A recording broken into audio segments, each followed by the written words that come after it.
ഇനി നമുക്ക് നോക്കാനുള്ളതെന്ന് വെച്ചാൽ എന്തുവാണ്, കാലാവസ്ഥയാണ്. ഇന്ത്യൻ ഉപഭൂഖണ്ഡത്തിൻ്റെ കാലാവസ്ഥയെക്കുറിച്ചാണ് നമ്മളിനി പഠിക്കാൻ പോകുന്നത്. ഇന്ത്യൻ ഉപഭൂഖണ്ഡത്തിന് തനതായ കാലാവസ്ഥാ സവിശേഷതകളാണുള്ളത്. ഇന്ത്യൻ ഉപഭൂഖണ്ഡത്തിൻ്റെ കാലാവസ്ഥ പൊതുവെ അറിയപ്പെടുന്നത് എന്തുവാണെന്നറിയോ? മൺസൂൺ കാലാവസ്ഥയെന്നാണ്. അപ്പോൾ ഇന്ത്യൻ ഉപഭൂഖണ്ഡത്തിൻ്റെ കാലാവസ്ഥ എന്തുവാണ് അറിയപ്പെടുന്നത്? മൺസൂൺ കാലാവസ്ഥയെന്നാണ്.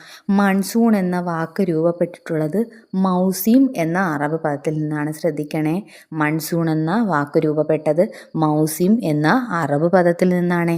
മൗസിമിൻ്റെ അർത്ഥം എന്താണ്? ഋതുക്കൾ എന്നാണ്. മൗസിമിൻ്റെ അർത്ഥം ഋതുക്കൾ എന്നാണ്. ഇനി ഇന്ത്യൻ ഉപഭൂഖണ്ഡത്തിൻ്റെ കാലാവസ്ഥയെ മൺസൂൺ കാറ്റ് സ്വാധീനിക്കുന്നു. ഈ കാറ്റ് ഋതുക്കൾക്കനുസരിച്ച് ദിശ മാറുന്നവയാണ്. എന്തുവാണ്?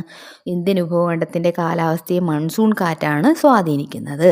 ഈ കാറ്റെന്ന് പറഞ്ഞാൽ ഋതുക്കൾക്കനുസരിച്ച് ദിശ മാറിക്കൊണ്ടിരിക്കുന്നവയാണ്. എന്തുവാണ്? സൂര്യൻ്റെ അയനം മൂലം ഉത്തരായന കാലത്ത് സൂര്യൻ്റെ സ്ഥാനം എവിടെയാണ്?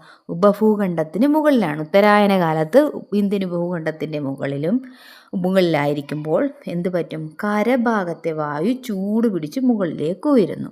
അപ്പം സൂര്യൻ്റെ അയനം മൂലം ഉത്തരായന കാലത്ത് സൂര്യൻ്റെ സ്ഥാനം ഉപഭൂഖണ്ഡത്തിന് മുകളിലായിരിക്കുമ്പോൾ കരഭാഗത്തെ വായു ചൂട് പിടിച്ച് മുകളിലേക്ക് ഉയരും. ഇവിടേക്ക് എന്ത് ചെയ്യും? സമുദ്രത്തിൽ നിന്ന് ഈർപ്പം നിറഞ്ഞ കാറ്റ് വീശുകയും ഉപഭൂഖണ്ഡത്തിൻ്റെ പല ഭാഗങ്ങളിലും മഴ ലഭിക്കുകയും ചെയ്യുന്നു. ഇനി മെയ് ജൂൺ മാസങ്ങളിൽ എന്തു പറ്റും? തെക്ക് പടിഞ്ഞാറ് ദിശയിൽ ഇന്ത്യൻ സമുദ്രത്തിൽ നിന്നും ഉപഭൂഖണ്ഡത്തിൽ വീശുന്ന കാറ്റുകൾ ഇന്ത്യൻ ഉപഭൂഖണ്ഡത്തിൽ വ്യാപകമായ മഴയ്ക്ക് കാരണമാകുന്നു. അപ്പോൾ എന്താണ്? മെയ് ജൂൺ മാസങ്ങളിൽ തെക്ക് പടിഞ്ഞാറ് ദിശയിൽ ഇന്ത്യൻ സമുദ്രത്തിൽ നിന്നും ഉപഭൂഖണ്ഡത്തിലേക്ക് വീശുന്ന കാറ്റുകൾ ഇന്ത്യൻ ഉപഭൂഖണ്ഡത്തിൽ വ്യാപകമായ മഴയ്ക്ക് കാരണമാകുന്നു. ഇനി ദക്ഷിണായന സമയത്ത് നമ്മളിത്രയും സൂര്യൻ്റെ ഉത്തരായനത്തിൻ്റെ കാര്യം അല്ലേ പറഞ്ഞുകൊണ്ടിരുന്നത്. ഇനി ദക്ഷിണായന സമയത്ത് സൂര്യൻ്റെ സ്ഥാനം ഇന്ത്യൻ സമുദ്രത്തിന് മുകളിലാകുമ്പോൾ, ദക്ഷിണായന സമയത്ത് സൂര്യൻ്റെ സ്ഥാനം ഇന്ത്യൻ സമുദ്രത്തിന് മുകളിലാകുമ്പോൾ എന്തു പറ്റും? സമുദ്രോപരിതലത്തിലെ വായു ചൂട് പിടിച്ചുയരുകയും ഇവിടേക്ക് ഉത്തര ദിക്കിൽ നിന്നുള്ള കാറ്റ് വീശുകയും ചെയ്യുന്നു. സെപ്റ്റംബർ ഒക്ടോബർ മാസങ്ങളിൽ വടക്കു കിഴക്കു നിന്ന് തെക്ക് പടിഞ്ഞാറോട്ട് വീശുന്ന ഈ കാറ്റുകൾ പൊതുവെ വരണ്ടതായതിനാൽ മഴയുടെ അളവ് കുറവായിരിക്കും. എന്നാൽ ബംഗാൾ ഉൾക്കടലിൽ നിന്നും നീരാവി ആഗിരണം ചെയ്യുന്നതോടെ ഉപദ്വീപീയ ഭാഗത്തിൻ്റെ കിഴക്കൻ തീരങ്ങളിൽ വ്യാപകമായ മഴയ്ക്ക് കാരണമാകുന്നു. ഇന്ത്യൻ ഉപഭൂഖണ്ഡത്തിൽ എല്ലായിടത്തും ഒരേ അളവിലല്ല മഴ ലഭിക്കുന്നത്. അതിൻ്റെ കാരണം എന്ന് പറഞ്ഞാൽ എന്താണ്? ഒരു പ്രദേശത്തിൻ്റെ കാലാവസ്ഥയെ സ്വാധീനിക്കുന്ന ഘടകങ്ങൾ എന്തൊക്കെയാണ്? അക്ഷാംശസ്ഥാനം, പിന്നെ സമുദ്രനിരപ്പിൽ നിന്നുള്ള ഉയരം, ഭൂപ്രകൃതി, സമുദ്രത്തിൻ്റെ സാമീപ്യം, കാറ്റ് എന്നിവയാണ്. നമുക്കത് പറയുന്നതിന് മുന്നിട്ട് കുറച്ച് കാര്യങ്ങളൊന്ന് നോക്കാം. സൂര്യൻ്റെ അയനം എന്താണെന്ന് നോക്കാം. അതായത് apparent movement of the sun, അതാണ് സൂര്യൻ്റെ അയനം എന്ന് പറയുന്നത്. സൂര്യൻ്റെ ആപേക്ഷിക സ്ഥാനം ഉത്തരായന രേഖയ്ക്കും, അതായത് 23.5 ഡിഗ്രി വടക്ക്, ദക്ഷിണായന രേഖയ്ക്ക്, അതായത് 23.5 തെക്കും ഇടയിൽ മാറിക്കൊണ്ടിരിക്കുന്ന പ്രതിഭാസമാണ് അയനം.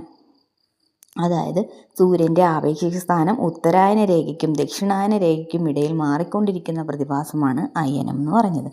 അയനത്തിൻ്റെ കാരണം എന്താണെന്ന് നോക്കാം. ഭൂമിയുടെ പരിക്രമണവും ഭൂമിയുടെ അച്ചുതണ്ടിൻ്റെ ചരിവുമാണ് സൂര്യന് സ്ഥാനമാറ്റം ഉണ്ടാകുന്നതിന് കാരണപ്പെടുന്നത്. അപ്പോൾ ആ സൂര്യൻ്റെ അയനത്തിന് കാരണം എന്താണ്? ഭൂമിയുടെ പരിക്രമണവും അച്ചുതണ്ടിൻ്റെ ചരിവുമാണ്. ഋതുഭേദങ്ങൾക്കനുസരിച്ച് ദിശ മാറുന്ന മൺസൂൺ കാറ്റുകളെക്കുറിച്ച് തൻ്റെ കൃതികളിൽ പ്രതിപാദിച്ചിരുന്ന അറബ് സഞ്ചാരിയും എഴുത്തുകാരനുമായ വ്യക്തിയാണ് അൽ മസൂദി. എന്ന് നോക്കിക്കോണേ. ഋതുഭേദങ്ങൾക്കനുസരിച്ച് ദിശ മാറുന്ന മൺസൂൺ കാറ്റുകളെക്കുറിച്ച് തൻ്റെ കൃതികളിൽ പ്രതിപാദിച്ച അറബ് സഞ്ചാരിയും എഴുത്തുകാരനുമായിരുന്ന വ്യക്തിയാണ് അൽ മസൂദി എന്ന് പറഞ്ഞത്. നമ്മൾ നേരത്തെ പറഞ്ഞുകൊണ്ടിരുന്ന ഒരു പ്രദേശത്തിൻ്റെ കാലാവസ്ഥയെ സ്വാധീനിക്കുന്ന ഘടകങ്ങളെക്കുറിച്ചായിരുന്നല്ലോ. അക്ഷാംശസ്ഥാനം, സമുദ്രനിരപ്പിൽ നിന്നുള്ള ഉയരം, ഭൂപ്രകൃതി, സമുദ്രത്തിൻ്റെ സാമീപ്യം, കാറ്റ് എന്നിവ. അതിൽ അക്ഷാംശസ്ഥാനം നോക്കാം. പ്രധാന അക്ഷാംശ രേഖയായ ഉത്തരായന രേഖയ്ക്ക് ഇരുവശവും വ്യത്യസ്ത കാലാവസ്ഥയാണ് അനുഭവപ്പെടുന്നത്. ഉത്തരായന രേഖയ്ക്ക് വടക്കു ഭാഗത്ത് അനുഭവപ്പെടുന്ന കാലാവസ്ഥ എന്തുവാണ്? മിതോഷ്ണ കാലാവസ്ഥ. ഉത്തരായന രേഖയ്ക്ക് വടക്കു ഭാഗത്ത് അനുഭവപ്പെടുന്നത് മിതോഷ്ണ കാലാവസ്ഥയും ഉത്തരായന രേഖയ്ക്ക് തെക്കു ഭാഗത്ത് അനുഭവപ്പെടുന്നത് ഉഷ്ണ കാലാവസ്ഥയുമാണ്. ഉഷ്ണമേഖലയിൽ ശൈത്യകാലത്തും ഉഷ്ണകാലത്തും അനുഭവപ്പെടുന്ന താപനിലയിലെ അന്തരം പൊതുവേ മിതമായിരിക്കും. ഉഷ്ണമേഖലയിൽ എന്തുവാണ്? ശൈത്യകാലത്തും ഉഷ്ണകാലത്തും അനുഭവപ്പെടുന്ന താപനിലയിലെ അന്തരം പൊതുവേ മിതമായിരിക്കും. മിതോഷ്ണ മേഖലയിലോ ശൈത്യകാലത്തെയും ഉഷ്ണകാലത്തെയും താപനിലയിലെ അന്തരം പൊതുവേ കൂടുതലായിരിക്കും. അടുത്തതെന്ന് പറഞ്ഞാൽ സമുദ്രനിരപ്പിൽ നിന്നുള്ള ഉയരമാണ്. ഭൂമിയുടെ ഉപരിതലത്തിൽ നിന്നും മുകളിലേക്ക് പോകുന്തോറും താപനിലയിൽ വ്യത്യാസം അനുഭവപ്പെടുന്നതിനെ പറയുന്നതെന്ന് പറഞ്ഞാൽ ക്രമമായ താപനഷ്ട നിരക്ക് എന്നാണ്. എന്താണ്? ഭൂമിയുടെ ഉപരിതലത്തിൽ നിന്നും മുകളിലേക്ക് പോകുന്തോറും താപനിലയിൽ വ്യത്യാസം അനുഭവപ്പെടുന്നു. ഇതിനെ ക്രമമായ താപനഷ്ട നിരക്കെന്നാണ് പറയുന്നത്. ഇനി എന്താണ്? ഭൂപ്രകൃതി കാലാവസ്ഥയെ സ്വാധീനിക്കുന്ന ഒരു പ്രധാന ഘടകമാണ്. ഈർപ്പവാഹിയായ കാറ്റിൻ്റെ ദിശയ്ക്ക് അഭിമുഖമായി വരുന്ന ഉയർന്ന മലകളും പർവ്വതങ്ങളും കാറ്റിനെ തടഞ്ഞു നിർത്തി മഴ പെയ്യിക്കുന്നു. കാറ്റ് തടയപ്പെടാത്ത ഇടങ്ങളിൽ അവ മഴ പെയ്യിക്കാതെ കടന്നു പോകുന്നു. മഴ കുറവായ ഇത്തരം പ്രദേശങ്ങളെ മഴനിഴൽ പ്രദേശമെന്ന് അറിയപ്പെടുന്നത്. ഉദാഹരണം: സഹ്യപർവ്വത നിരകളുടെ പടിഞ്ഞാറേ ചരിവായ കേരളത്തിൽ ധാരാളം മഴ ലഭിക്കുന്നു. ഈ മലകളുടെ കിഴക്കൻ ചരിവായ തമിഴ്നാട്ടിൽ മഴ കുറവായിരിക്കുന്നതിന് കാരണം ഇതാണ്. അപ്പോൾ എന്താണ്? പശ്ചിമഘട്ടം, അതാണ് സഹ്യപർവ്വത നിര. അതിൻ്റെ പടിഞ്ഞാറേ ചരിവായ കേരളത്തിൽ ധാരാളം മഴ ലഭിക്കുമ്പോൾ ഈ മലകളുടെ കിഴക്കൻ ചരിവായ തമിഴ്നാട്ടിൽ മഴ കുറവായിരിക്കുന്നതിന് കാരണം മുകളിൽ പറഞ്ഞ കാരണമാണ് കേട്ടോ.